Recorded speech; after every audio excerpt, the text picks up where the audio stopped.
कृष्ण वृंद की, नामाचार्य श्री हरिदास ठाकुर की, श्री कृष्ण चैतन्य प्रभु नित्यानंद श्री अद्वैत गदाधर श्रीवासुदि गौर भक्त वृंद की, श्री श्री राधा कृष्ण गोप गोपीनाथ श्याम कुंड राधा कुंड गिरी गोवर्धन के, श्री वृंदावन धाम के, श्री मथुरा धाम के, मायापुर नवदीप धाम के, पुरुषोत्तम क्षेत्र जगन्नाथपुरी धाम के, समवेत भक्त वृंद के, श्री श्री कृष्ण बलराम के, श्री श्री राधा श्याम सुंदर के, श्री श्री निताई गौर सुंदर के, श्री श्री गुरु एवं गौरांग की।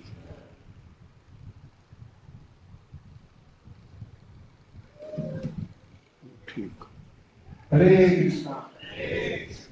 आज हमारा बहुत परम सौभाग्य है कि परम पूज्य वृंदावन चंद्र महाराज जी यहाँ पर आए हुए हैं और वो परम पूज्य राधा गोविंद महाराज जी के बड़े से शिष्य हैं और महाराज जी का 2019 में संन्यास हुआ है और उन्होंने वृंदावन में बहुत सेवाएं की है और करते जा रहे हैं आज भी।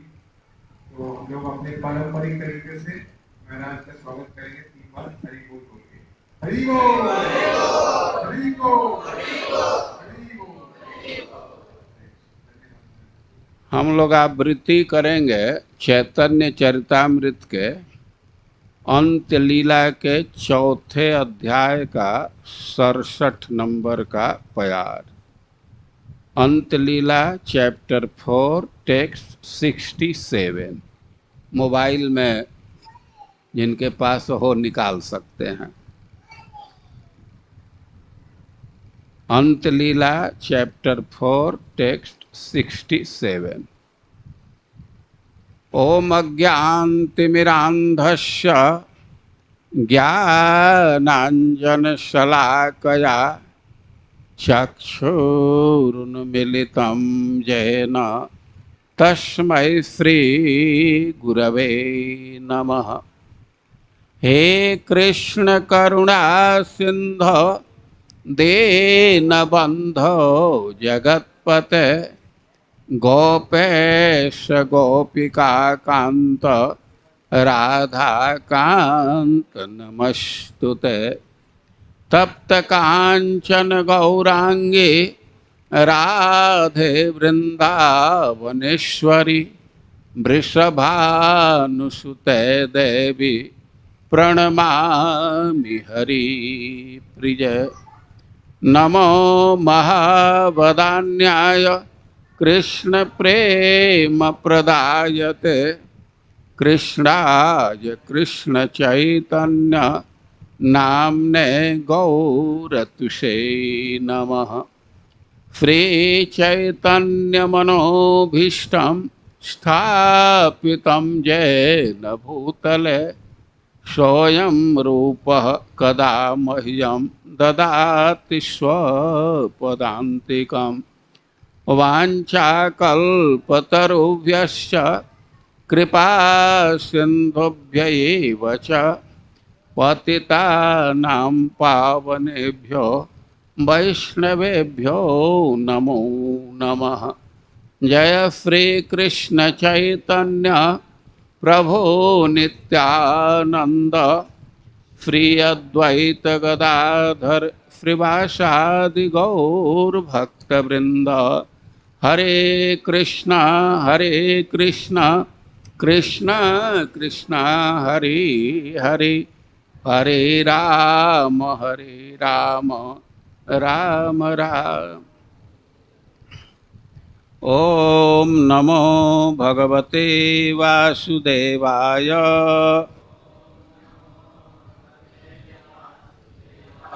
ओम नमो भगवते वासुदेवाय।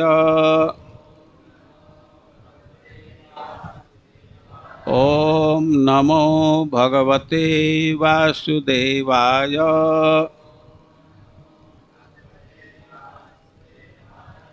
जयी भजे सेई बड़ अभक्त हीन छार कृष्ण भजने नाही जाति कुलादि विचार।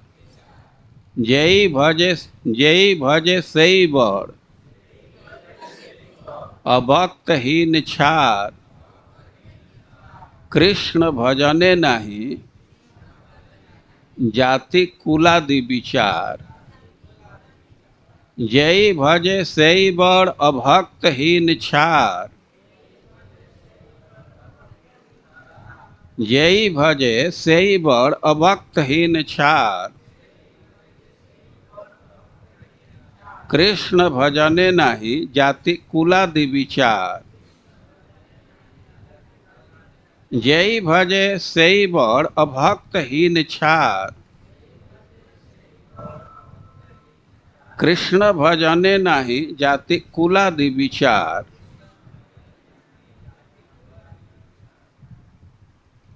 जय भजे जो भजन करता है सेई वह बड़ बड़ा है महान है। अभक्त जो भक्ति से हीन है हीन छार वह बहुत निम्न है। कृष्ण भजने कृष्ण भक्ति में नहीं जाति कुलादि विचार। जाति कुल आदि का विचार नहीं है।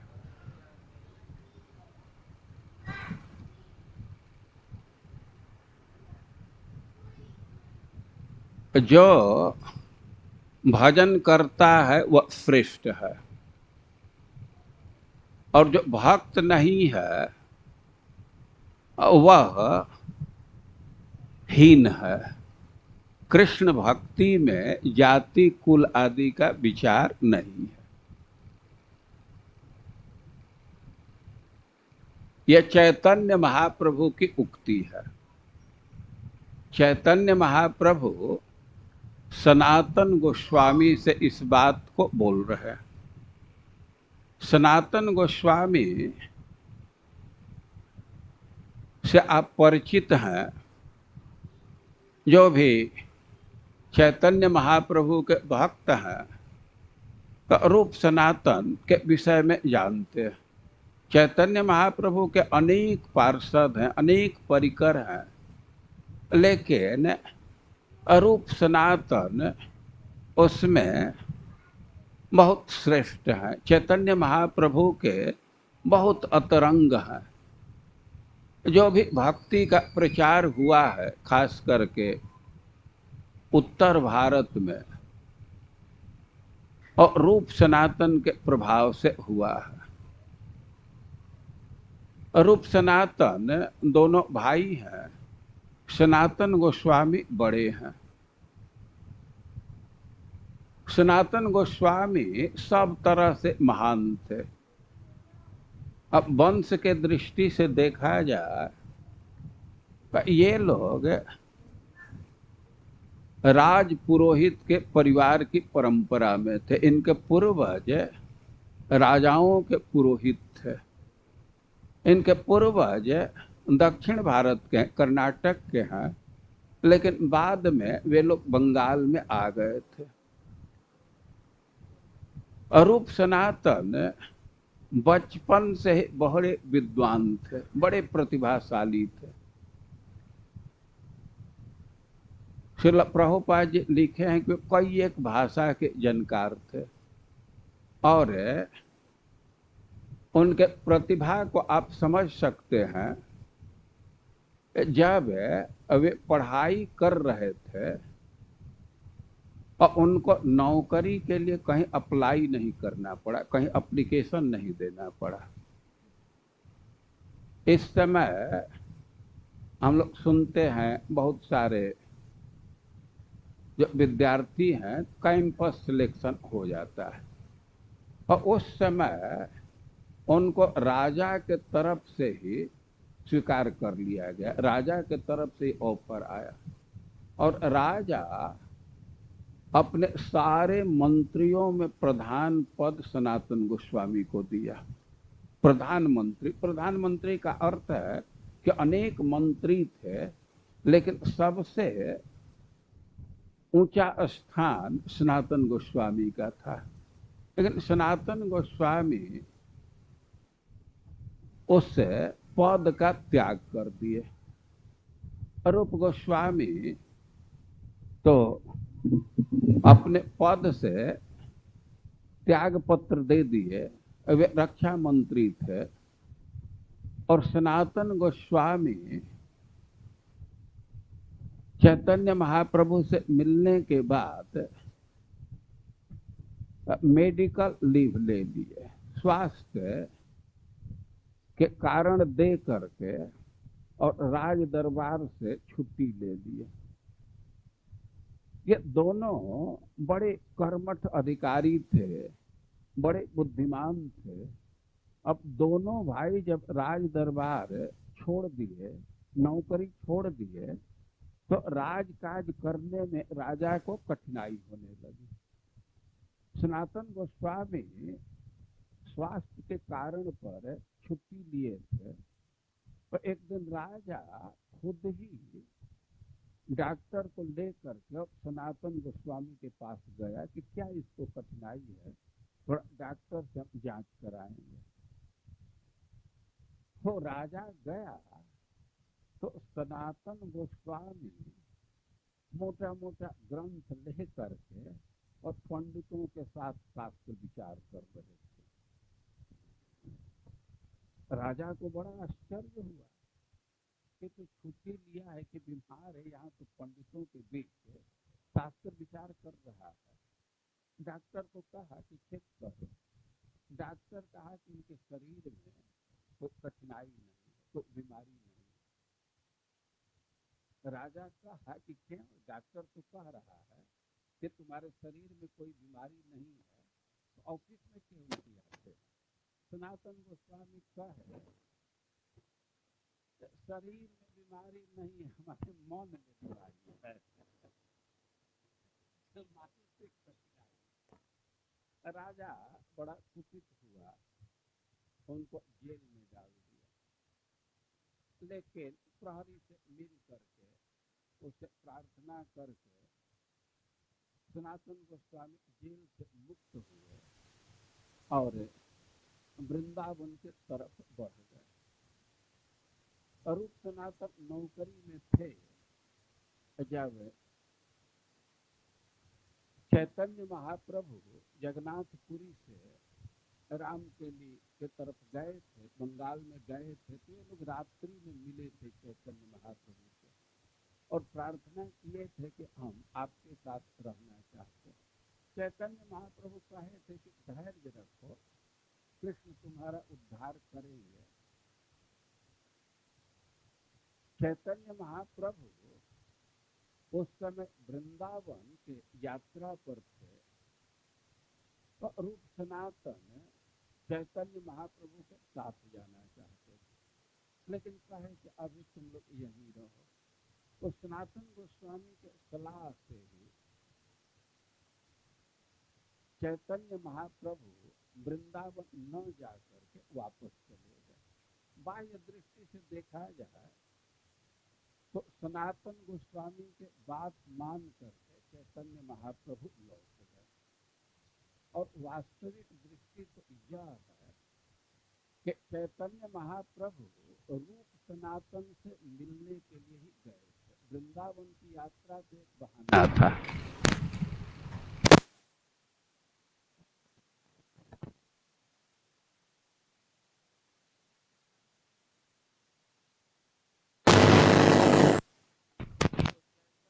महाप्रभु के मार्ग को सजा रहे थे। चैतन्य महाप्रभु वृंदावन की तरफ जा रहे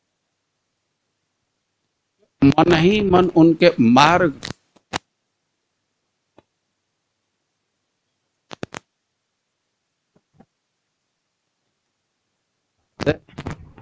उनके मन से भी मार्ग नहीं सज रहा था।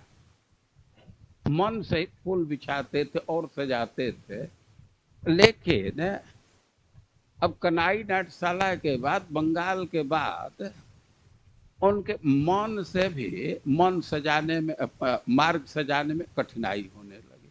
तो पहले ही कह दिए थे कि हम तो एकदम पक्का कह रहे हैं कि चैतन्य महाप्रभु कनाई नाट्यशाला से आगे नहीं जाएंगे, क्योंकि मार्ग नहीं सज रहा है।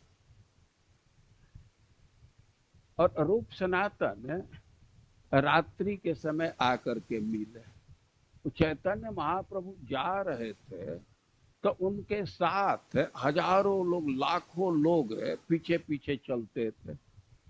सनातन गोस्वामी कह दिए कि वृंदावन जाने की तो यह परिपाटी नहीं, इतना भीड़ लेकर के जाने पर अब धाम का सेवन ठीक से नहीं होगा, मन में विक्षेप आ जाएगा। और चैतन्य महाप्रभु वहीं से लौट आए और बाद में कहे कि मैं अकेले वृंदावन जाऊंगा, किसी को साथ नहीं ले जाऊंगा। और बाद में एक भक्त को लेकर के गए। भक्तों का बहुत आग्रह था कि कम से कम एक व्यक्ति को साथ लीजिए, तो बलभद्र भट्टाचार्य को लेकर के वे गए। तो हम यह कह रहे हैं कि ऐसे प्रकट देखा जाए, बाह्य रूप से देखा जाए, तो सनातन गोस्वामी के बात मान करके और चैतन्य महाप्रभु वहीं से वापस जगन्नाथपुरी चले गए। कि रूप सनातन चैतन्य महाप्रभु के साथ वृंदावन जाना चाहते थे। वो अपना आदमी नियुक्त रखे थे जगन्नाथपुरी में कि ज्यों ही चैतन्य महाप्रभु जगन्नाथ वृंदावन के लिए प्रस्थान करेंगे तो तुम हमको सूचना देना। चैतन्य महाप्रभु जगन्नाथपुरी से वृंदावन का प्रस्थान किए और रूप सनातन को वह व्यक्ति आकर के सूचना दिया। और रूप गोस्वामी तो जल्दी से चले गए। सनातन गोस्वामी को जेल में डाल दिया था, तो इनको विलंब हुआ। लेकिन अब जगन्नाथपुरी से आकर के बंगाल में सूचना दिया, फिर ये लोग छुट्टी लिए, त्याग पत्र दिए, तो विलंब हो गया।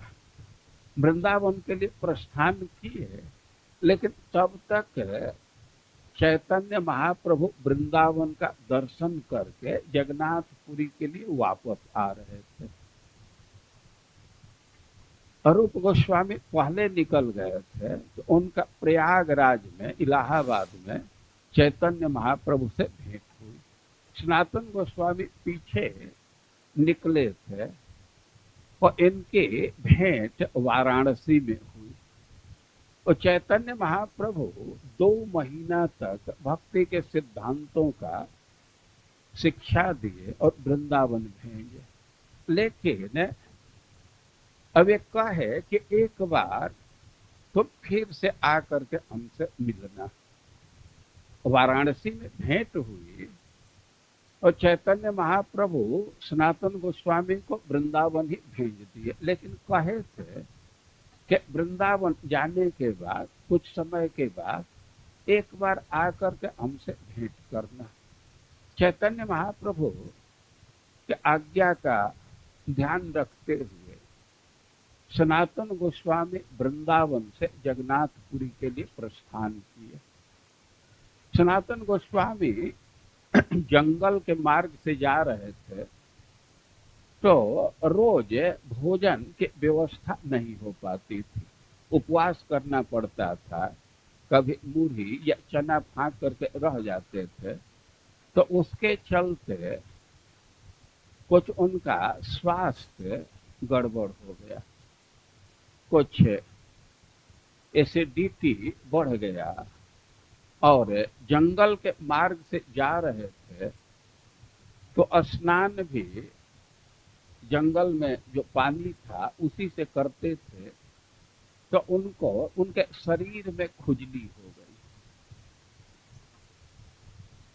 वे जा रहे थे तो रास्ते में ही विचार कर रहे थे कि हमारा तो ऐसे ही वृत्ति अधम रहा है, हम तो मुसलमान के सेवा में रहे हैं, हम तो मुसलमान ही हो गए हैं, तो एक तरह से धर्म के दृष्टि से, जाति के दृष्टि से भी नीच हैं। यद्यपि जाति की दृष्टि देखा जाए तो उत्तम ब्राह्मण कुल में उनका जन्म हुआ था, लेकिन दैन्यवश उनके मन में विचार आ रहा है कि मुसलमानों के संसर्ग से, जौनों के संसर्ग से तो हमारा जाति खत्म ही हो गया है, तो अब जाति से भी हीन है। संग मुसलमान का किए हैं और हमारा शरीर भी दूषित हो गया, तो इस स्थिति में चैतन्य महाप्रभु के निकट रहना उचित नहीं होगा। वे रास्ते में विचार कर रहे थे कि इतना गंदा शरीर है, हम कैसे चैतन्य महाप्रभु के नजदीक रहेंगे। और भी उनके मन में विचार आ रहा था कि जगन्नाथ जी का दर्शन भी नहीं होगा और चैतन्य महाप्रभु के नजदीक भी रहना उचित नहीं होगा, तो इस स्थिति में हम जा करके वहीं आत्महत्या कर लेंगे। और उनके मन में विचार आ रहा था कि वहां देह त्याग करना बहुत अच्छा होगा। वे सोच रहे थे कि जगन्नाथपुरी भगवान जगन्नाथ का धाम है, रथ यात्रा का समय होगा तो जगन्नाथ जी का दर्शन होगा, सामने जगन्नाथ जी रहेंगे, चैतन्य महाप्रभु का सानिध्य रहेगा, तो हम रथ के चक्का के नीचे दब करके मर जाएंगे। ऐसा वे विचार कर रहे थे। विचार करते हुए जगन्नाथपुरी गए, और जगन्नाथपुरी गए तो हरिदास ठाकुर पहले से वहां उपस्थित थे, वे पहले से गए थे। और जगन्नाथपुरी में वे पूछे कि हरिदास ठाकुर कहाँ रहते हैं, और पूछ करके उन्हीं के स्थान में गए, सिद्ध बकुल में गए और वहां थे। अब वहां पहुंच गए, लेकिन उनके मन में बहुत भारी उत्कंठा थी कि चैतन्य महाप्रभु का दर्शन कैसे होगा। बहुत उत्कंठा थी। अपने उत्कंठा को हरिदास ठाकुर से व्यक्त किए। हरिदास ठाकुर कहे कि आप धैर्य रखिए, चैतन्य महाप्रभु यहीं आएंगे। चैतन्य महाप्रभु का नियम था कि उपल भोग का दर्शन करके और प्राय प्राय हरिदास ठाकुर के पास चले जाते थे। रोज का रूटीन था। हरिदास ठाकुर के मन में विश्वास था कि चैतन्य महाप्रभु यहाँ आएंगे, और ठीक वैसा ही हुआ। चैतन्य महाप्रभु वहां उपस्थित हुए। सनातन गोस्वामी दूर से ही उनको साष्टांग प्रणाम किए। हरिदास बतलाए कि ये सनातन गोस्वामी, सनातन आपको नमस्कार कर रहे हैं। सनातन को देख करके चैतन्य महाप्रभु तो उनका आलिंगन करना चाहते थे, लेकिन सनातन गोस्वामी पीछे हटने लगे। चैतन्य महाप्रभु उनके तरफ बढ़ करके उनको पकड़ना चाहते थे, लेकिन सनातन गोस्वामी कहने लगे कि नहीं, हमारे शरीर का आप स्पर्श मत कीजिए। ऐसे ही या नीच शरीर है, अभी बहुत गंदा हो गया, आपके शरीर में ये खुजली का रस लग जाएगा, आपका ये उचित नहीं है। लेकिन चैतन्य महाप्रभु दौड़ करके आगे बढ़ करके और आलिंगन किए और कहने लगे कि सनातन तो बहुत प्रिय हो, और हमको तुम्हारे शरीर के ये रसा से हमको कोई कठिनाई नहीं है। जैसे कोई माँ है तो वो बच्चे के शरीर में कुछ गंदगी भी हो तो माँ का स्नेह कम नहीं होता है, माँ को उससे कोई कठिनाई नहीं है। और वैसे तुम्हारे शरीर में जो खुजली का रस है, खून है, तो उससे हमको कोई कठिनाई नहीं है। तो चैतन्य महाप्रभु आलिंगन किए और कहे कि तुम हरिदास के साथ यहीं रहो, दोनों मिल करके और भगवान की चर्चा करो, उनके विषय में श्रवण कीर्तन करो। चैतन्य महाप्रभु मंदिर में जाते थे, हरिदास ठाकुर और सनातन गोस्वामी मंदिर में नहीं जाते थे। वे लोग दूर से ही चक्र देख करके, मंदिर का चक्र देख करके नमस्कार करते थे। लेकिन चैतन्य महाप्रभु का नियम था कि मंदिर में जाते थे और जो भी प्रसाद मिलता था तो हरिदास ठाकुर और सनातन गोस्वामी के लिए भी उस प्रसाद को ले जाते थे। तो रोज का नियम चल रहा था। एक दिन सनातन गोस्वामी के पास गए। वैसे प्रथम मिलन में ही ऐसा वर्णन किया गया है कि मथुरा में जितने भी गौड़ीय भक्त थे तो उनका कुशल वार्ता पूछे और बतलाए चैतन्य महाप्रभु कि तुम्हारा भाई रूप गोस्वामी 10 महीना यही था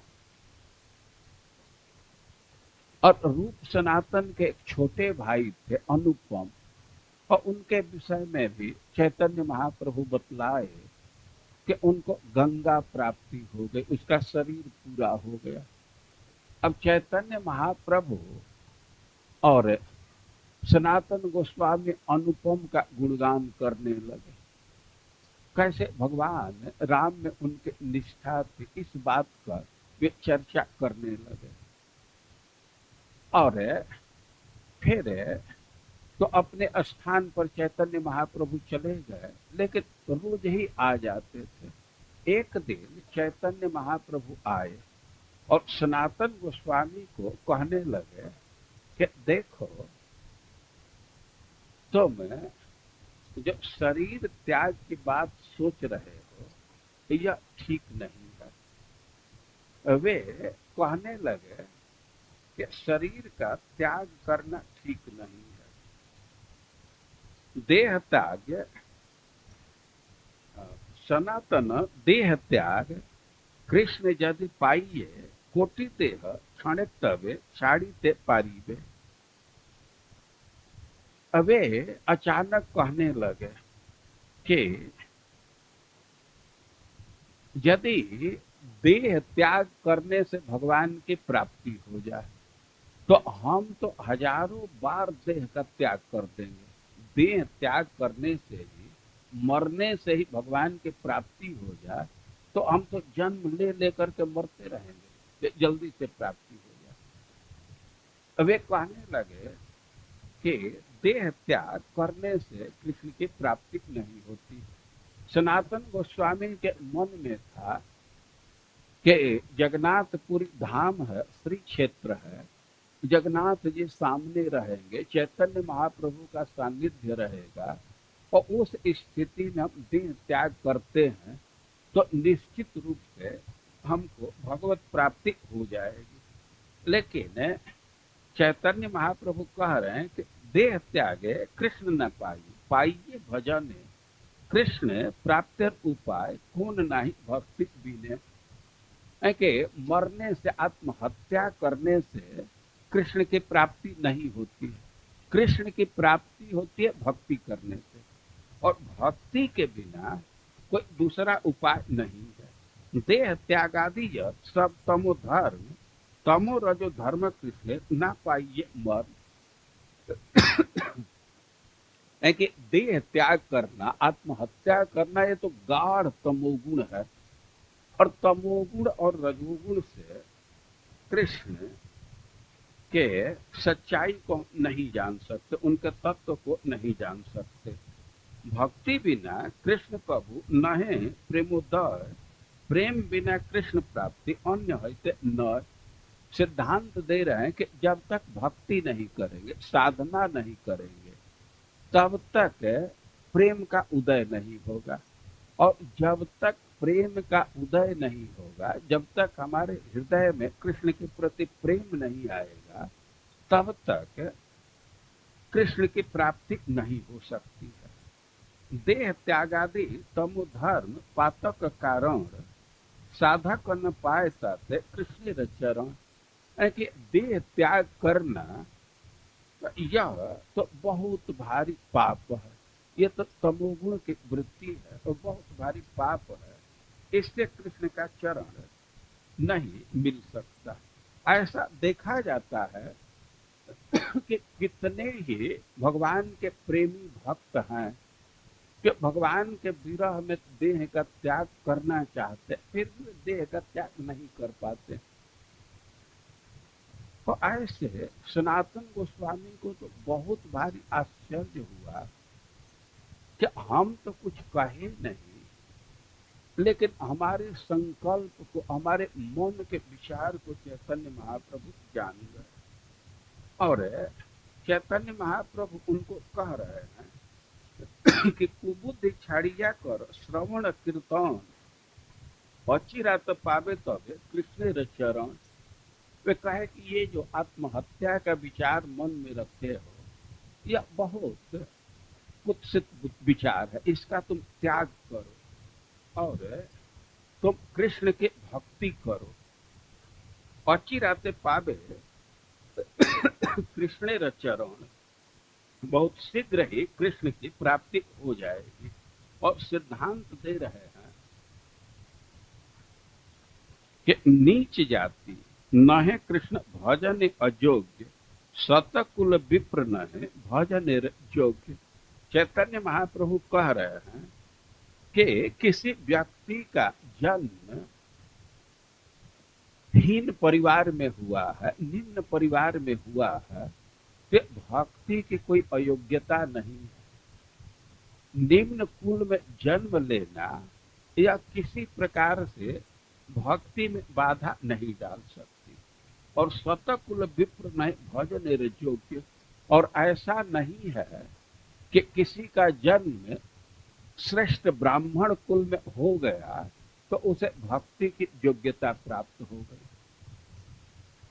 वे कह रहे हैं कि जेई भजे सेई बर अभक्तहीन छात्र। सनातन गोस्वामी के मन में विचार आ रहा था कि हम सब दृष्टि से हीन हैं, लेकिन चैतन्य महाप्रभु सिद्धांत दे रहे हैं कि जेई भजे सेई बर, जो भगवान की भक्ति करता है वह श्रेष्ठ है। और अभक्तहीन छात्र, जो भगवान के भक्ति से हीन है, जो अभक्त है, वह निकृष्ट है। कृष्ण भजने नहीं जाति कुलादि विचार, कृष्ण भक्ति में जाति कुल इत्यादि का विचार नहीं है। यह बहुत महत्वपूर्ण बात है। श्रीमद् भागवतम में भक्ति का परिचय दिया गया है कि अहेतु की अप्रतिहता, अहेतु की अप्रतिहता। कैसे वो प्रसिद्ध श्लोक है, सवै पुंसाम परो धर्म यतो भक्ति रथोक्षज। ऐसे यही है ना आगे, अहेतुक्य प्रतिहता ये आत्मा सुप्रसिद्ध। सवै पुंसाम परो धर्म यतो भक्ति रथोक्षज। हम कोई भी कर्म कर रहे हैं तो सबसे श्रेष्ठ वही है, वही धर्म है जिससे भगवान में भक्ति उत्पन्न हो जाए। और भक्ति के विषय में कह रहे हैं कि अहेतु की अप्रतिहता, वैसी भक्ति जो किसी हेतु से, किसी कामना से नहीं की जा रही।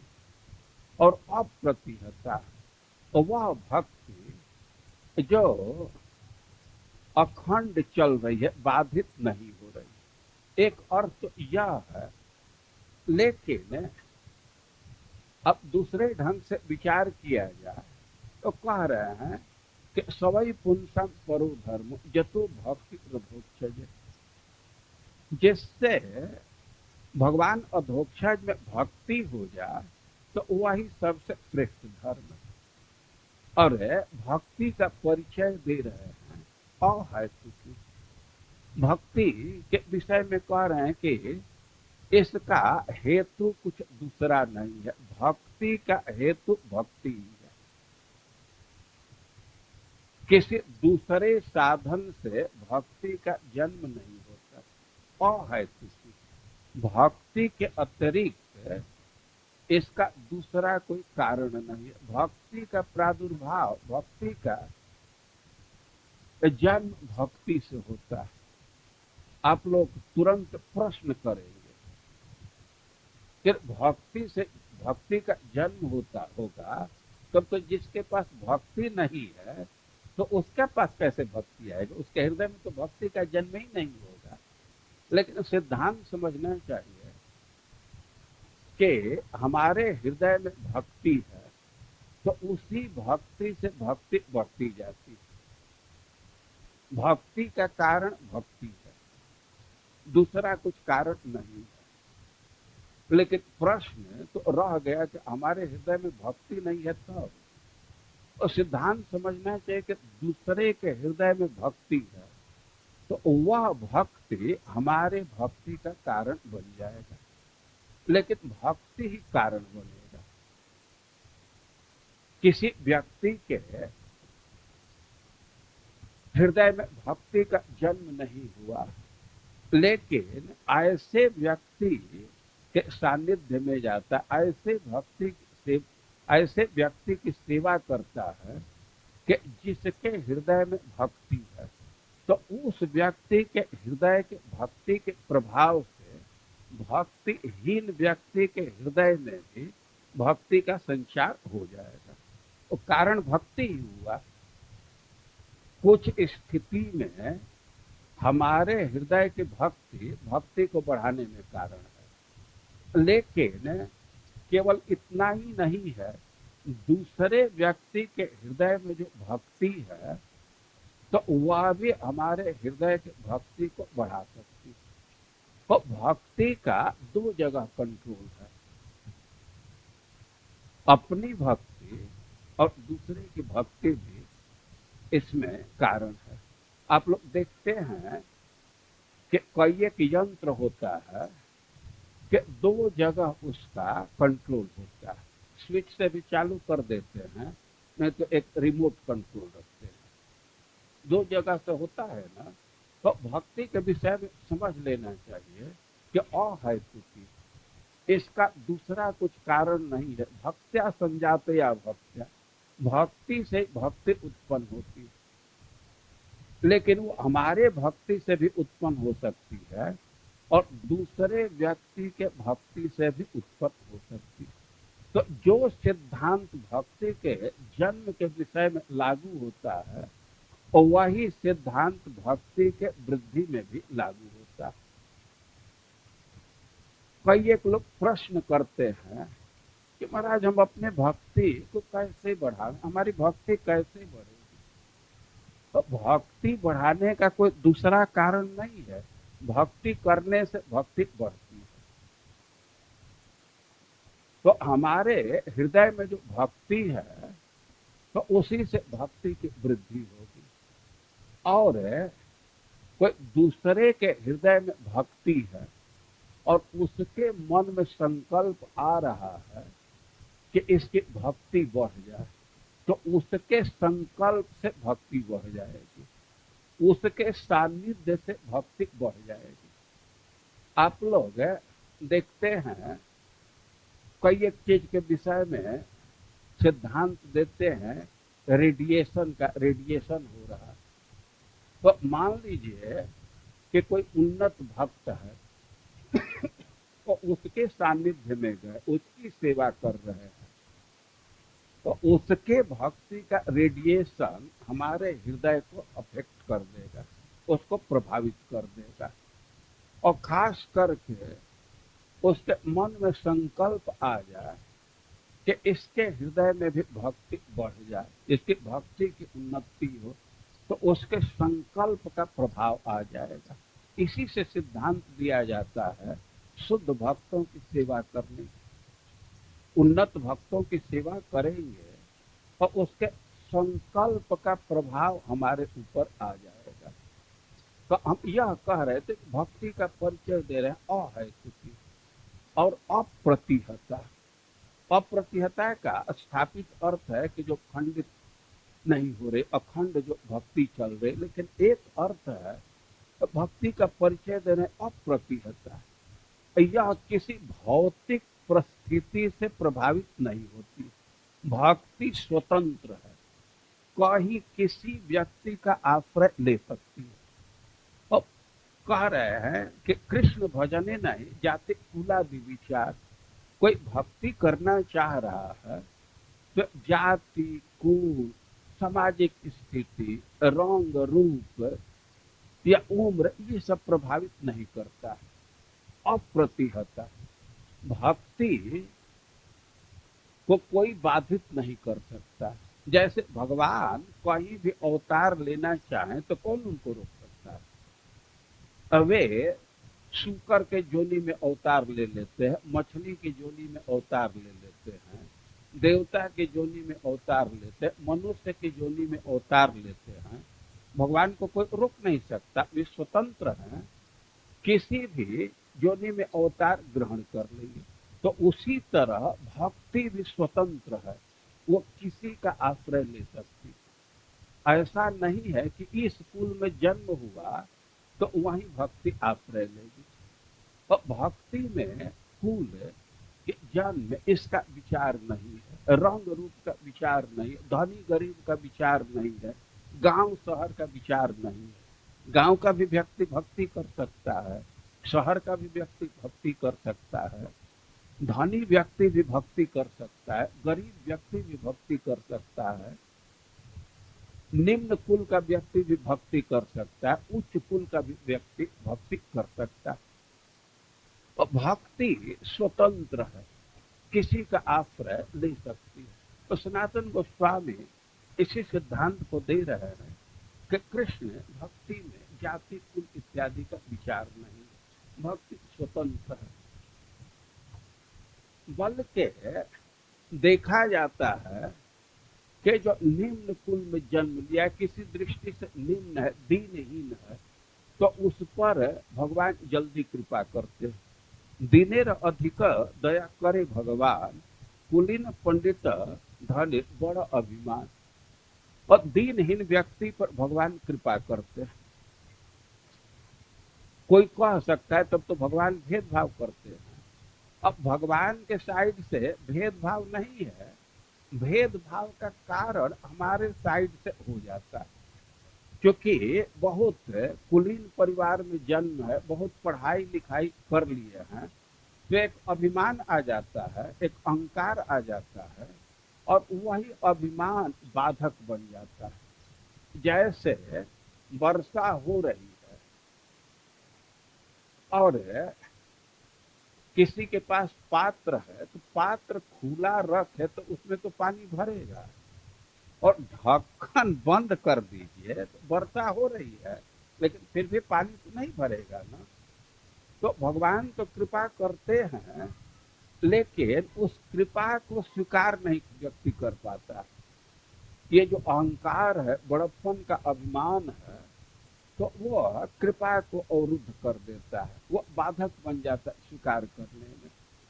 और भगवान दीनहीन पर जल्दी दया करते हैं, यह सिद्धांत दे रहे हैं। ऐसा देखा जाता है कि भक्ति में जाति, कुल इत्यादि का विचार नहीं। कई उदाहरण से इस बात को समझ सकते हैं। आप लोग सबरी का नाम सुने हैं। सबरी जंगल में रहती थी, भगवान राम उसके यहाँ गए। अब वह तो अपने दैन्य को बतलाने लगे, वे कहने लगे कि अधम से अधम अधम अति नारी। अरे इस संसार में कोई एक प्राणी है, लेकिन एक हिरार्की स्थापित किया जाए, तारतम्य स्थापित किया जाए, तो स्त्रियों का स्थान नीचे आ जाता है। पवित्रता इत्यादि की दृष्टि से कई एक चीज से विचार करने पर जो वेदज्ञ ब्राह्मण हैं, आत्मनिष्ठ ब्राह्मण हैं, तो उनका स्थान ऊपर जाता है, और भी उसके नीचे कई एक लोगों का, स्त्रियों का स्थान नीचे चला जाता है। सबरी कह रहे कि अधम से अधम अधम अति नारी। अधम लोगों का, निम्न लोगों का लिस्ट बनाया जाए तो उसमें भी स्त्री का नीचे रहेगा। और हमारी स्थिति है कि हम तो मंदमती हैं, हम तो पढ़ी लिखी नहीं हैं, लेकिन भगवान कहे कि ना, ये सब से हमको कोई मतलब नहीं है। मानव एक भगति कर लाता, वे किस जन्म का है, ऊंचाई नीचाई के लिस्ट में क्या उसका स्थान है, यह हम कंसीडर नहीं करते। हम तो केवल एक भक्ति को देखते। हमारा केवल भक्ति से संबंध है। मानव एक भक्ति करना था, जो भक्ति कर रहा वो भगवान का अपना। आप देख सकते हैं कि भक्ति से ही महानता आती है। आप वरुण जी का नाम सुने हैं, भगवान की सेवा करते हैं, उनके पार्षद हैं, लेकिन वे सत्संग सुनने के लिए काकभूषुंडी जी के पास जाते। पक्षी में कौवा का दर्जा बहुत है, लेकिन अब काकभूषुंडी जी भक्ति किए हैं तो वे श्रेष्ठ है, और उनके पास वरुण जी जाते हैं क्लास सुनने के लिए, सत्संग सुनने के लिए। एक प्रश्न होगा कि जब काकभूषुंडी जी इतने श्रेष्ठ हैं तो कौवा के शरीर में रहते क्यों हैं, उसको बदल क्यों नहीं देते? वे विचार दे रहे हैं कि सोई पावन सोई सुभग शरीरा, जातनु पाई भजे रघुबीरा। वे कह रहे हैं कि हम तो इसी शरीर से, कौवे के शरीर से पूर्ण संतुष्ट हूं, और सिद्धांत दे रहे हैं कि वही शरीर पवित्र है, वही शरीर सुंदर है, जिसको प्राप्त करके व्यक्ति भगवान की भक्ति करे। और जिस शरीर से भक्ति हो रहा है तो किसी योनि का है, किसी कुल का है, किसी रंग का, वही श्रेष्ठ है। आप लोग उद्धव जी का नाम सुने हैं। उद्धव जी बड़े विद्वान व्यक्ति हैं। भगवान उनके विषय में बोले हैं कि बुद्धि में तो हमसे अणु मात्र भी कम नहीं है। उद्धव जी की ऐसी प्रतिभा थी कि स्वर्ग से उनको ऑफर मिला। बृहस्पति जी उनको बुला करके न्याय पढ़ाए। बड़े ही विद्वान व्यक्ति। जब वे ब्रज में गए और गोपियों के भक्ति को देखे तो गोपियों को नमस्कार करने लगे। ऐसा श्रीमद् भागवतम में लिखा गया है कि दृष्टेव आदि गोपी नाम कृष्णावेशात्म विप्लवम। वे ब्रज में गए, गोपियों के बीच में रहे, वे देख रहे हैं कि कृष्णावेशान कृष्णावेशात्म विप्लवम, कृष्ण के आवेश से, कृष्ण के चिंतन से गोपियां बहुत विकल हैं। उनका मन बहुत विकल है, बहुत व्यथित है। तो उसको देख करके परमः प्रीत, गोपियों के मनोव्यथा को देख करके उद्धव जी बहुत प्रसन्न हुए और नमस्सन विदम जगौ, और उनको नमस्कार करते हुए कई एक श्लोक बोलने लगे।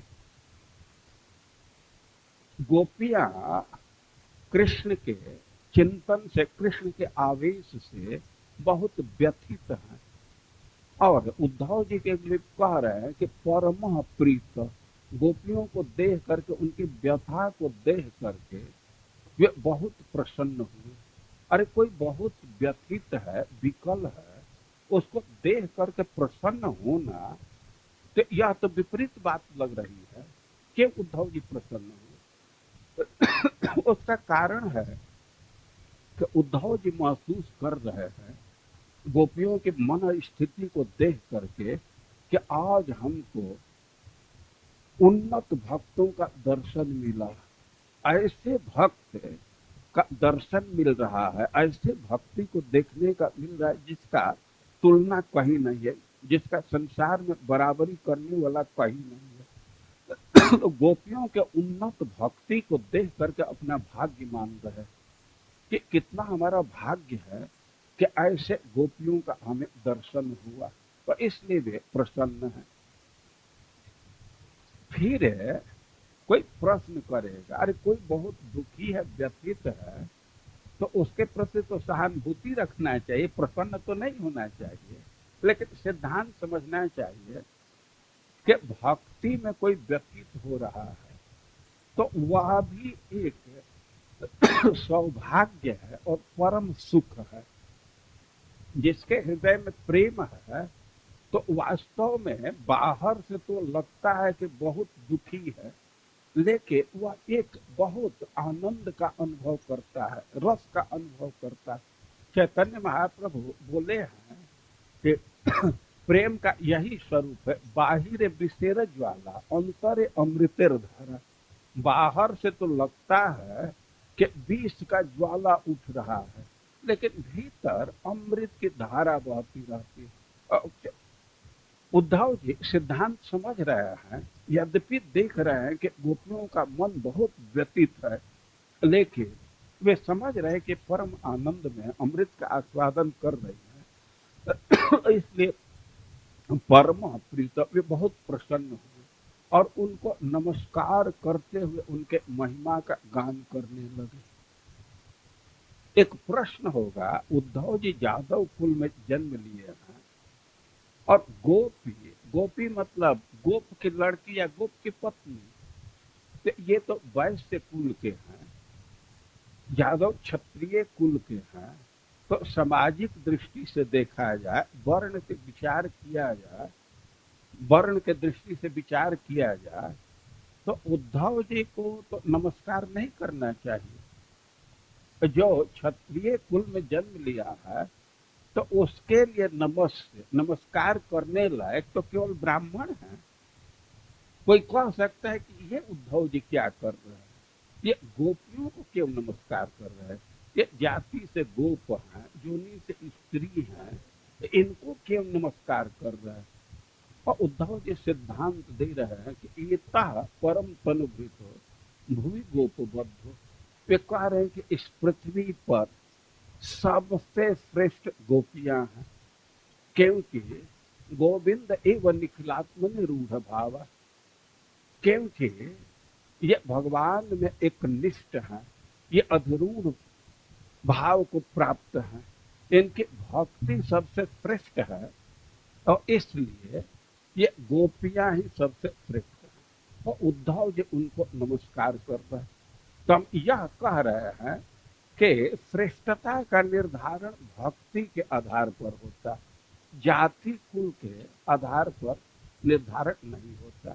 और चैतन्य महाप्रभु इसी सिद्धांत को दे रहे हैं। तो भक्ति के विषय में स्पष्ट समझ लेना चाहिए कि कोई भी व्यक्ति भक्ति कर सकता है, जाति कुल इसमें बाधक नहीं है। और दूसरी बात कि भक्ति कर रहे हैं तभी श्रेष्ठता है। कितना हूं पढ़ाई कर लिए, डिग्री ले लिए, बड़ा बड़ा पद पा गए, तो यह श्रेष्ठता का कारण नहीं है। जब तक भक्ति नहीं कर रहे हैं तो सब बेकार है। किम ब्रह्म जन्म भी कृष्ण कथा रसस्य, जो कृष्ण कथा में रस नहीं ले रहा है तो उसको ब्रह्मा जी का बार बार जन्म भी मिले तो उससे क्या फायदा, कोई फायदा नहीं।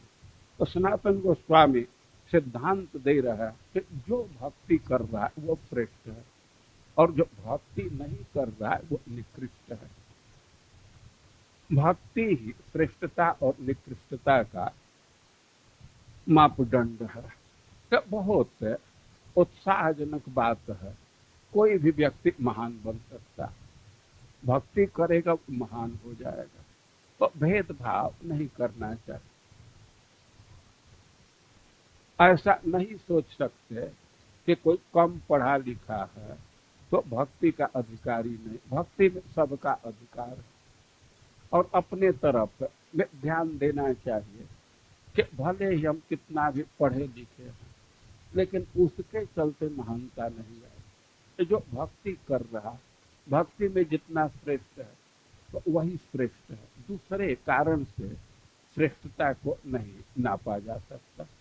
और इस तरह और भी कई एक बात बोले हैं, लेकिन हम लोगों का समय पूरा हो गया तो हम अब यही विश्राम दे रहे हैं। हरे कृष्ण।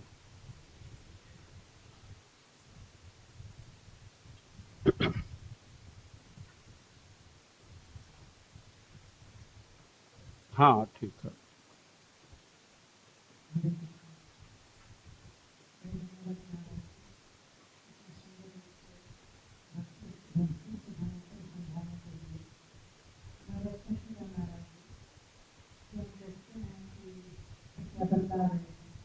आए हाँ हाँ हाँ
देखिए, भक्ति का जन्म भक्ति से होता है। एक भक्ति का संरक्षण भी करना होता है ना। भक्ति का जन्म हुआ और उसका संरक्षण नहीं करेंगे तो क्षीण हो जाएगा ना। भक्ति को लता कहा गया है। तो चैतन्य महाप्रभु बतलाए हैं कि बाढ़ लगाना होता है और उप शाखा से बचाना होता है। कोई लता है और उसको घेरा बनाते हैं एक बात, और उसी तरह अपराध इत्यादि होने से, अपराध के चलते भक्ति में ह्रास हो जाता है। खत्म तो नहीं होगा लेकिन ह्रास हो जाएगा। अब देखते हैं कि हाथी रौंद दे तब उसको फिर पनपने में बहुत टाइम लगता है, और उप शाखा बढ़ जाए, कई एक शाखा इधर उधर हो जाए या उसमें घास पात जम जाए तो उसका विकास सही ढंग से नहीं होता है, पुष्प फल अच्छा नहीं लगता। और भक्ति के जन्म के बाद भी इसका संरक्षण करना होता है। और दूसरी बात कह रहे हैं कि भौतिक परिस्थिति से भक्ति प्रभावित हो जाता है। देखा जाता है कि कोई समृद्धि में है तो अच्छा से भक्ति करता है, और गरीबी में हो गया, किसी विपत्ति में हो गया तो उसका त्याग कर देता है। लेकिन सदा ऐसा ही नहीं होता है। बहुत लोग विषम परिस्थिति में जाने पर और अधिक भक्ति करने लगते हैं। आप राजर्षि भरत का चरित्र पढ़िए, उनके भक्ति उन्नत से वे मृग शरीर में चले गए, लेकिन वहां भी भीषम उद्वीजमान, वे बहुत भयभीत थे और सूखा पत्ता खा करके रह रहे थे। जब वे ब्राह्मण कुल में भी जन्म लिए थे तो बहुत भारी पश्चाताप में थे और प्रवृत्ति मार्ग से बिल्कुल बच करके रहते थे। तो भगवान उनको हरिण जन्म दिए उनके भक्ति को बढ़ाने के लिए, और उस स्थिति में उनकी भक्ति और बढ़ गई। और उनकी भक्ति कितना उन्नत है, इस बात का अनुमान कर सकते हैं कि हाँ मृग जोनी है, लेकिन मरते समय हरे परमात्मा में स्पष्ट शब्दों में भगवान का कीर्तन करते हुए मृग शरीर का त्याग किए, नमस्कार करते हुए मृग शरीर का त्याग किए। तो विषम परिस्थिति में जाने पर भी उनके भक्ति में ह्रास नहीं हुआ, बल्कि उत्थान ही हुआ। वास्तव में जिसका भक्ति अभी लेवल से नीचे है, जो नॉर्मल लेवल है उससे नीचे है, तो वही भौतिक परिस्थिति से प्रभावित हो जाता है। देह में बहुत आसक्ति है, तो देह के धर्म से उनका मन प्रभावित हो जाता है और भक्ति का अनुशीलन नहीं कर पाते। और यदि भक्तों का आशीर्वाद रहता है, संग रहता है, तो उनकी भक्ति बनी रहती है। भक्ति के संरक्षण की जरूरत है। इसी से चैतन्य महाप्रभु सनातन गोस्वामी को शिक्षा दिए हैं कि असत संग त्याग के वैष्णव आचार्य। असत संग में पड़ जाते हैं, विषयी लोगों के साथ पड़ जाते हैं, तो धीरे धीरे भक्ति का आवेश कम हो जाता है, बहुत नीचे चला जाता है। और प्रभुपाद जी के संग से जो लोग भक्ति प्राप्त किए और उनमें ह्रास देखा जा रहा है, तो एक कारण तो स्पष्ट है कि अब असत संग में पड़ गए, विषय का प्रभाव है, विषयी लोगों के साथ संग हो जाने से उसका प्रभाव हो गया। इसी से नारद भक्ति सूत्र में कहा गया है कि भक्तों को विषयी का, कामी का, कई लोगों का चरित्र नहीं सुनना चाहिए, उसका असर आ जाता है। और भक्ति में जो ह्रास देखा जाता है उसका कारण ये जाति कुल इत्यादि नहीं है, उसका कारण दूसरा संग कारण है। संग से भक्ति पर प्रभाव आता है, यह अपराध कारण है। और उसके कारण को आप ढूंढ सकते हैं, लोकेट कर सकते हैं। जब जिस भक्त का पर्टिकुलर केस है, किस परिस्थिति में है, उसकी भक्ति कम हुई, इसका अध्ययन किया जा सकता है। लेकिन अब उसका पर्टिकुलर क्या पोजीशन रहा है, कैसे रहा है, उसके व्यक्तिगत जीवन के डाटा को देख करके कुछ कह सकते हैं। संग से भक्ति पर प्रभाव पड़ता है, इसी से कहा जाता है ना कि वैष्णव संग में रहना चाहिए। उन्नत भक्तों के संग में है तो उसके हृदय का प्रभाव आता है, और विषयी के संग में रहेंगे तो उसका भी तो प्रभाव आएगा ही।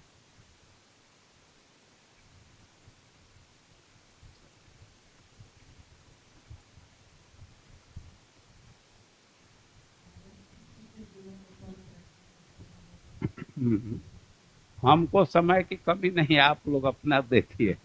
हमको आप लोगों का क्या शेड्यूल्ड है वो देखिए। हमको तो जा करके सोना, ये सुबह नहीं समय था, संध्या को तो फ्री ही हूँ, कोई कठिनाई नहीं। हाँ बोलिए।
वो तो संस्कार प्रभावित होता है। जैसा संस्कार आज भी जाति या परिवार के अनुसार संस्कार में अंतर होता है।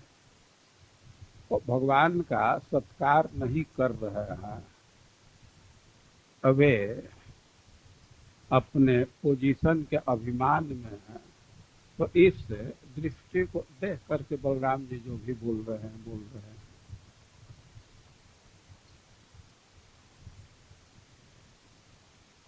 ये संस्कार के विषय में, ट्रेनिंग के विषय में तो ये बात है ना कि जो उन्नत परिवार है और किसको कैसे नमस्कार करना है, ये सब शिक्षा दे दी जाती है। और परिवार निकृष्ट है तो नमस्कार इत्यादि का, व्यवहार इत्यादि का उतना अच्छा ट्रेनिंग नहीं हो पाता है।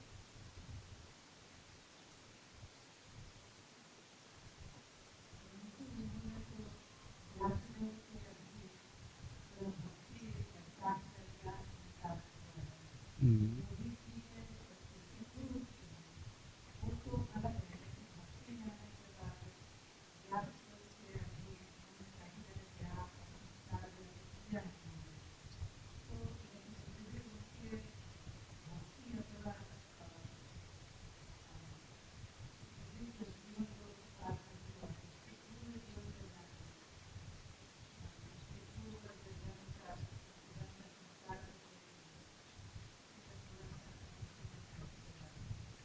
तो आपके दृष्टि में अनुचित है यह?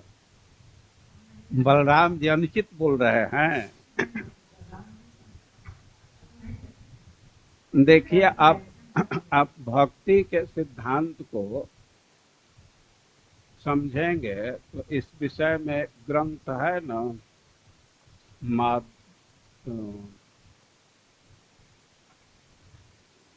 माधुर्य कादम्बरी, उसमें अनर्थ की बात है। तो अनर्थ तो कई एक तरह से उत्पन्न हो जाते हैं, सुकृत से, दुष्कृत से, भक्ति से, अपराध से। अनर्थ कई एक प्रकार से आते हैं। तो देखिए, संस्कार का प्रभाव आ जाता है। संस्कार जो है तो हमारे चित्त को प्रभावित कर देता है। तो ये भक्तों का अनुभव है कि प्रश्न करते हैं कि कई एक बार तो भक्ति में बड़ा उत्साह रहता है, अच्छा से जप होता है, सब चीज ठीक चलता है, और कई एक बार मन नहीं लगता है। इसका क्या कारण? ये सामान्य प्रश्न है, बहुत लोग पूछते रहते हैं। तो कारण तो अनेक हो सकते हैं। कभी कभी तो अब शरीर ठीक नहीं है, पेट भारी है, कब्ज है, ठीक से पचा नहीं है, तो उस समय भी मन नहीं लगता है, जी भारी होता है, जब ठीक से नहीं कर पाते हैं। या बहुत कम सोए हैं, रात्रि को बहुत जगे हैं, तो उसमें भी अब मन नहीं लगता है। और इसके साथ ही कभी कभी कोई प्रबल संस्कार है तो वे हावी हो जाते हैं, तो उस समय भी भक्ति थोड़ी शिथिल हो जाती है। संस्कार बहुत दिन तक बना रहता है। देखिए, जो व्यक्ति जिस चीज का अभ्यस्त हो गया, किसी दुर्गुण का अभ्यस्त हो गया, तो उसको त्याग करना कठिन होता है। और जिसका परिचय ही नहीं है, और उसके लिए कोई समस्या नहीं। जो बहुत शराब का आदी हो गया है, तो उसको जूझना पड़ता है शराब को त्याग करने के लिए, स्ट्रगल करना पड़ता है। जो कभी शराब पिया ही नहीं, उसके लिए कोई प्रॉब्लम ही नहीं है। और संस्कार का असर आता है। इस विषय में संतों के समाज में एक कथा प्रचलित है एक चोर था, वो चोरी करता था।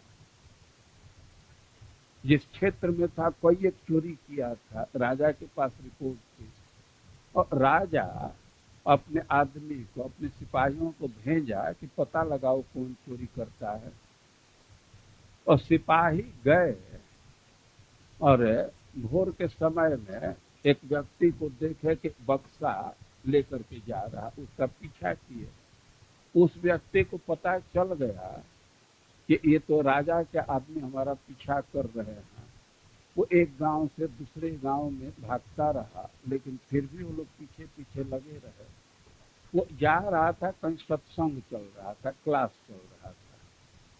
वो सिपाही बहुत पीछे थे, तो अब वो सोचा कि आगे भाग करके तो नहीं बच पाएंगे, जा करके सत्संग में बैठ गया। अब सत्संग में बैठ गया तो राजा के आदमी भी जा रहे हैं, सिपाही जा रहे हैं, लेकिन अब साधुओं के बीच में उनको कोई डाउट नहीं हुआ, वो आगे निकल गए। अब आगे गए तो उस आदमी का कुछ पता ही नहीं चल रहा था। अब ये तो बड़ा खुश हुआ कि भाई सत्संग में बैठने से जी बच गया, सिपाही से बच के आगे चले गए। अब सत्संग समाप्त हुआ तो प्रसाद मिल गया। अब तो खुश, ये तो बड़ा अच्छा है, सत्संग सुनने में ही अच्छा लगा, ऊपर से प्रसाद। तो अब कहा कि यही जगह अच्छा है, यहीं रह जाना चाहिए। तो पता किया कि ऐसे ही रोज होता है, तो कहा कि हाँ रोज होता है। तो वहीं वो रह गया, आश्रम ज्वाइन कर लिया। लेकिन अब वहां साधुओं का कंप्लेन आने लगा। रामानंदी साधु होंगे या जो हो, वो ये लोग एक साथ सोते हैं तो उनका कमंडल इधर से उधर था। वे अपने बेड के नजदीक कमंडल रखते थे सुबह शौच जाने के लिए, लेकिन संध्या को रखते थे, सुबह उनका कमंडल नहीं था, दूसरे का कमंडल दिख जाता था। तो महंत को कंप्लेन किए, महंत ये कौन करता है। तो एक दिन रात्रि को वे देखने लगे छिप करके कौन करता। तब वे देखे कि मध्य रात्रि में ये जो नया साधु आया वो जग करके उस कमंडल को यहाँ, उस कमंडल को वहां ऐसे रख रहा है। तब ये समझ गए। अब उसको बतलाए ऐसे, जो भी उसको उपदेश दिए। लेकिन लोग कहते हैं कि चोरी तो छूट गया, लेकिन तुम फेरी नहीं छूटा।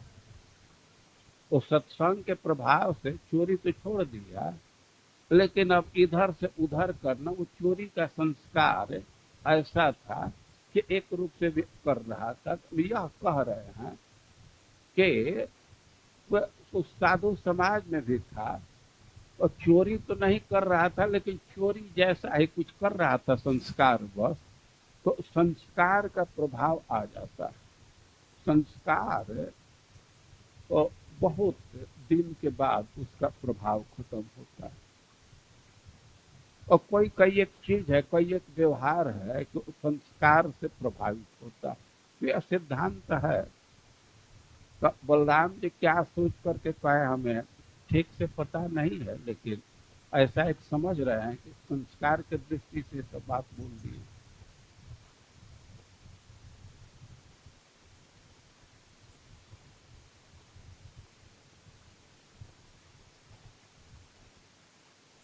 ठीक है। अब प्रश्न बनाने की जरूरत नहीं है, हो तो हो तो ठीक है। अब फोर्स मत कीजिए कि प्रश्न क्रिएट करने की जरूरत नहीं है, पहले से है तो पूछ लीजिए।